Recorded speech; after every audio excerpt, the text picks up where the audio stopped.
हम बनाने जा रहे हैं नींबू का मीठा अचार। ये अचार बहुत ही स्वादिष्ट होता है और कोई घर में बीमार हो तो उसका खट्टा खाने का मन है तो ये नींबू का अचार बिल्कुल नुकसान नहीं करता है। इसके लिए हमने लिए आधा किलो नींबू, 1 कटोरी चीनी, 2 टेबलस्पून नमक और काली मिर्च पाउडर 2 टेबलस्पून, अजवाइन 2 टेबलस्पून।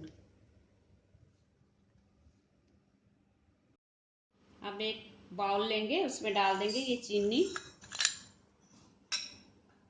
नमक 2 टेबलस्पून डाल देंगे,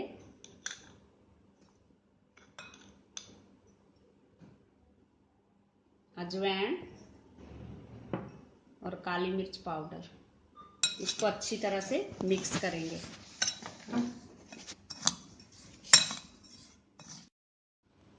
अब हम नींबू को लेंगे और इसका ये ऊपर का भाग थोड़ा सा काट देंगे और इसको इस तरह से 4 पीसीज में करेंगे। पूरा नहीं काटना है हमने, इस तरह से बंद ही रहने देना। अब इसमें ये मिक्सचर भरेंगे, अच्छी तरह से इसको भरना है खोल के चारों तरफ, और इसको कांच की बोतल में रखते जाएंगे। मैंने पहले भी बोला था अचार हमेशा कांच की बोतल में ही रखें। इसी तरह से हमने सारे नींबू काट के भर लेने हैं।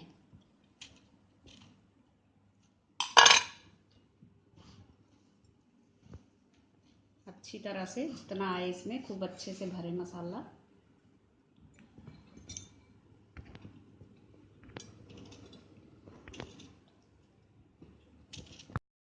ये सारे नींबू हमने भर लिए हैं, भर के बोतल में रख दिए। और ये जो थोड़ा सा मसाला बचा है इसको भी हम ऊपर से डाल देंगे और इस नींबू के अचार को 1 हफ्ते तक धूप में रखेंगे। अच्छी तरह रसगुल्ले की तरह गल जाएंगे ये और खाने में बहुत ही अच्छे लगते हैं। हमारा नींबू का मीठा अचार खाने के लिए तैयार है। 1 हफ्ते बाद आप इसको खा सकते हो। Thanks for watching. अगर आपने मेरे चैनल को सब्सक्राइब ना किया हो तो प्लीज़ कर दीजिए। Thank you.